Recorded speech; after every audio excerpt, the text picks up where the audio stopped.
محترم سامعین، السلام علیکم ورحمۃ اللہ وبرکاتہ۔ اللہ تعالیٰ فرماتے ہیں اللہ خالق کل شیء وہو علی کل شیء وکیل۔ اللہ ہر چیز کا پیدا کرنے والا ہے اور وہی ہر چیز پر قدرت رکھنے والا ہے۔ اللہ الذی خلق السماوات والارض وما بینہما فی 6 ایام ثم استوى علی العرش۔ اللہ تعالیٰ وہ ہے جس نے آسمانوں، زمین اور ان کے درمیان کی سب چیزوں کو 6 دن میں پیدا کر دیا، پھر عرش پر جلوہ فرما ہوا۔ مزید اللہ تعالیٰ سورۃ الحدید آیت 4 میں فرماتے ہیں هو الذي خلق السماوات والأرض في 6 أيام ثم استوى على العرش يعلم ما يلج في الأرض وما يخرج منها وما ينزل من السماء وما يعرج فيها وهو معكم أينما كنتم والله بما تعملون بصير۔ وہی ہے جس نے آسمانوں اور زمین کو 6 دن میں پیدا کیا، پھر عرش پر جلوہ فرما ہوا۔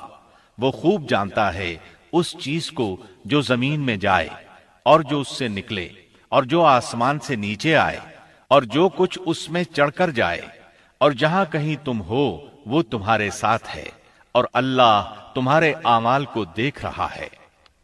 اسی طرح اللہ تعالیٰ سورہ ہود آیت 7 میں فرماتے ہیں وَهُوَ الَّذِي خَلَقَ السَّمَاوَاتِ وَالْأَرْضَ فِي 6 أَيَّامٍ وَكَانَ عَرْشُهُ عَلَى الْمَاءِ۔ اور اللہ ہی وہ ذات ہے جس نے 6 دن میں آسمانوں اور زمین کو پیدا فرمایا، اور اس کا عرش پانی پر تھا۔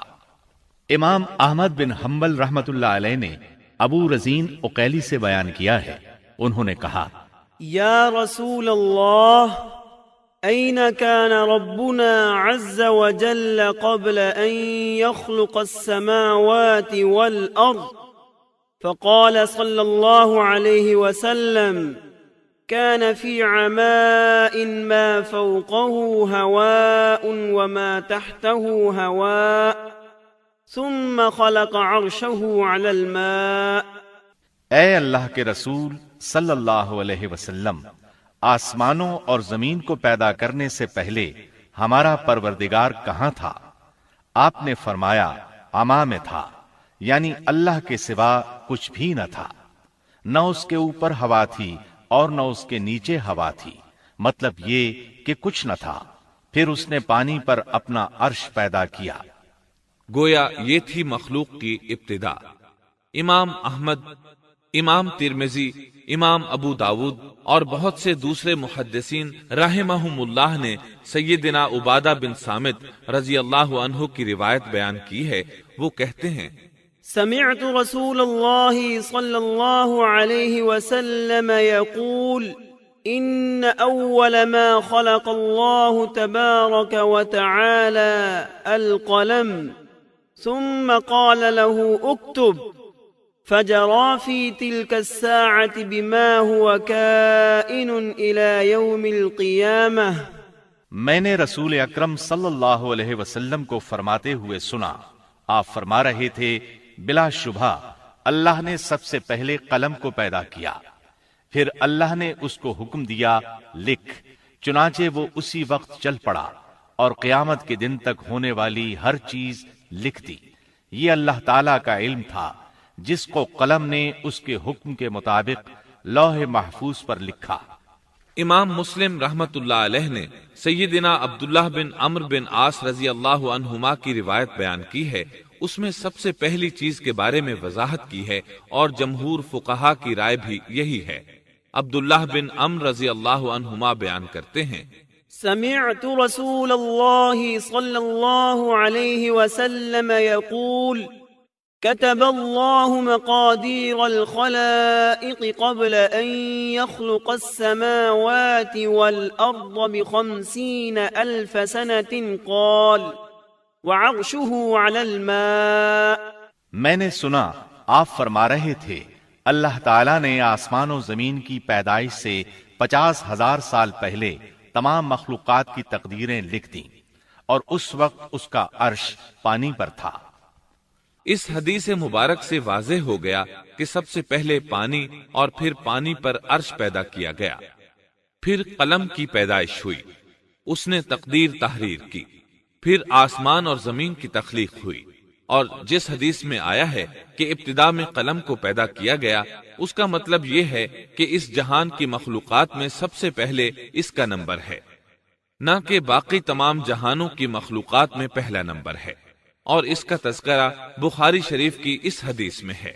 قال أهل اليمن لرسول الله صلى الله عليه وسلم جئناك لنتفقه في الدين وليسألك عن أول هذا الأمر ما كان قال كان الله ولم يكن شيء قبله وكان عرشه على الماء وكتب في الذكر كل شيء وخلق السماوات والأرض۔ یمن سے آئے ہوئے ایک وفد نے رسول اللہ صلی اللہ علیہ وسلم سے کہا، ہم آپ کے پاس دین کی سمجھ اور ابتدائے خلق کے بارے میں پوچھنے کے لیے آئے ہیں، یہ کہ سب سے پہلے کیا چیز تھی؟ آپ نے فرمایا اللہ تھا، اس سے پہلے کوئی چیز نہ تھی، اس کا عرش پانی پر تھا، پھر اس نے لوح محفوظ پر ہر چیز لکھ دی اور آسمان اور زمین کو پیدا کیا، یعنی ابتدا میں پانی پر عرش کی تخلیق ہوئی، پھر قلم کی پیدائش ہوئی، اس نے سب کچھ لکھ دیا۔ علماء کرام کا بیان ہے، قلم کے فوراً بعد لوح محفوظ کو پیدا کیا گیا، چنانچہ قلم نے لوح محفوظ میں ہر چیز لکھ دی۔ اس کے بعد کائنات کی باقی مخلوقات اور آسمان و زمین کی پیدائش معرض وجود میں آتی گئی۔ اشیاء کی پیدائش والی ترتیب میں علماء کرام کے کئی اقوال ہیں، اور ہم نے آپ کے سامنے جمہور علماء اور فقہا کی پسندیدہ اور راجح ترتیب پیش کی ہے۔ آسمان اور زمین کی مخلوقات کی ترتیب کیا ہے، اس بارے میں امام مسلم رحمت اللہ علیہ نے سیدنا ابو ہریرہ رضی اللہ عنہ کی روایت پیش کی ہے۔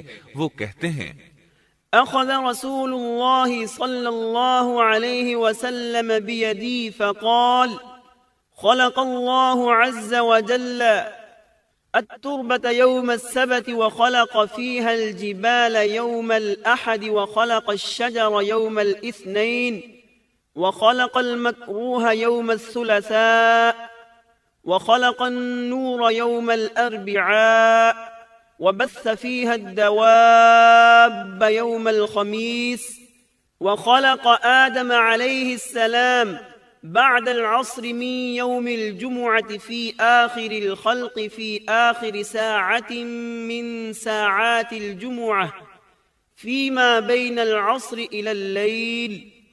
نبی اکرم صلی اللہ علیہ وسلم نے میرا ہاتھ پکڑا اور فرمایا، اللہ تعالیٰ نے ہفتے کے دن مٹی کو پیدا کیا، اتوار کے دن زمین میں پہاڑ، پیر کے دن درخت، منگل کے دن تکالیف، مصائب، جراثیم اور بیماریاں، بدھ کے دن نور کو، جمعرات کے دن زمین میں چوپایوں کو پھیلا دیا، اور تمام مخلوقات میں جمعے کے دن کی آخری گھڑیوں یعنی عصر سے رات کے درمیان میں آدم علیہ السلام کو پیدا کیا۔ مطلب یہ کہ ابتدائے آفرینش میں جن مخلوقات کی تخلیق ہوئی ان میں سے آخری مخلوق انسان تھا۔ اس حدیث میں مختلف حالات کو نہایت وضاحت سے بیان کیا گیا ہے۔ اس سے بخوبی پتہ چل گیا کہ ابتدائی مخلوقات کی ترتیب کیا تھی۔ ان میں سے آخری نمبر آدم علیہ السلام کا تھا، جبکہ آدم علیہ السلام نسل انسانی میں سب سے پہلے اور تمام انسانوں کے باپ ہیں۔ انسانوں سے پہلے فرشتے اور جن پیدا ہو چکے تھے۔ صاحب عقل مخلوقات میں سب سے پہلا نمبر فرشتوں کا، دوسرا نمبر جنوں کا اور آخری نمبر انسانوں کا ہے۔ فرشتوں کا اصل ٹھکانہ آسمان ہے۔ اللہ تعالی سورۃ الشورى آیت 5 میں فرماتے ہیں، تكاد السماوات يتفطرن من فوقهن والملائكة يسبحون بحمد ربهم ويستغفرون لمن في الأرض ألا إن الله هو الغفور الرحيم۔ قریب ہے کہ آسمان اپنے اوپر سے پھٹ پڑے اور تمام فرشتے اپنے رب کی تسبیح اور تحمید بیان کر رہے ہیں اور زمین والوں کے لیے استغفار کر رہے ہیں۔ خبردار، اللہ تعالی معاف کرنے والا، رحمت کرنے والا ہے۔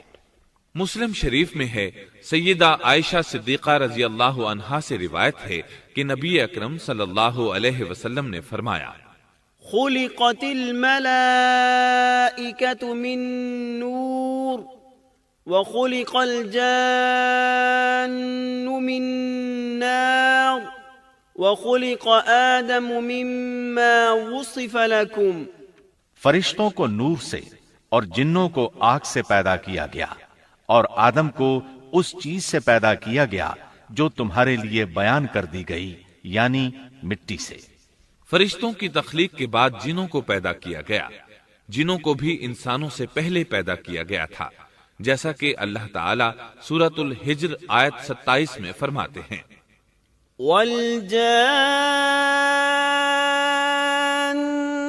خَلَقْنَاهُ مِن قَبْلُ مِن نَّارِ السَّمُومِ۔ اور اس سے پہلے جنات کو ہم نے لو والی آگ سے پیدا کیا۔ جنات کے بارے میں بہت زیادہ آیات و احادیث موجود ہیں۔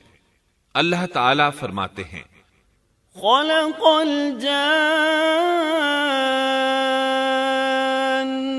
من مارج من نار۔ اور جنات کو آگ کے شعلے سے پیدا کیا گیا۔ مارج آگ کے بھڑکتے شعلے کے کنارے کو کہتے ہیں۔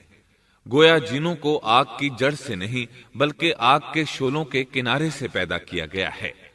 قرآن مجید میں اللہ تعالی نے ابلیس شیطان کا قول نقل کیا ہے، خلقتنی من نار۔ تو نے مجھے آگ سے پیدا کیا۔ اسی طرح پہلے بھی بیان ہو چکا ہے کہ اللہ نے فرمایا، والجان خلقناه من قبل من نار السموم۔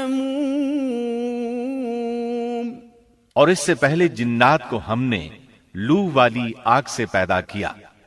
یہ ہے جنات کی اصل اور بنیاد۔ ابلیس ملعون بھی جنات میں سے ہے، اور اس مسئلے میں کسی کو تردد اور شبہ نہیں ہونا چاہیے، اس لیے کہ قرآن مجید میں ہے، إِلَّا إِبْلِيسَ كَانَ مِنَ الْجِنِّ۔ اور ابلیس جنوں میں سے تھا۔ مطلب یہ کہ وہ فرشتوں میں سے نہیں تھا۔ حسن بصری رحمت اللہ علیہ فرماتے ہیں، وہ پلک جھپکنے کے برابر بھی فرشتوں کی جنس میں داخل نہیں ہوا، اور نہ ہی وہ کبھی فرشتوں میں شمار ہوا ہے۔ وہ جنات میں سے ہے کیونکہ اس نے خود اقرار کیا تھا، خلقتنی من نار۔ اے اللہ، تو نے مجھے آگ سے پیدا کیا ہے۔ اگر یہ فرشتہ ہوتا تو اس وقت کہتا، اے اللہ، تو نے مجھے نور سے پیدا کیا ہے۔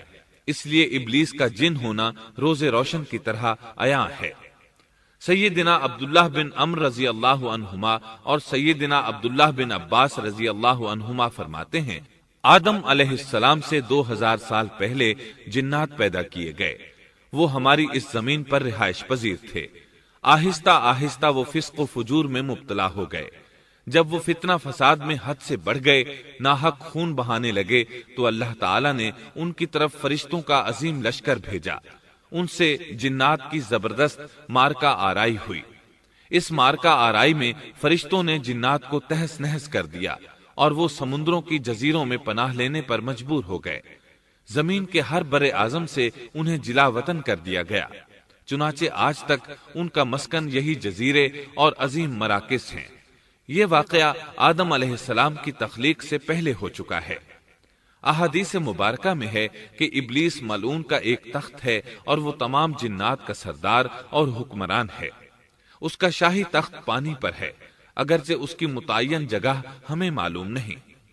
یہاں تک ذکر تھا سیدنا آدم علیہ السلام کی پیدائش سے پہلے کا۔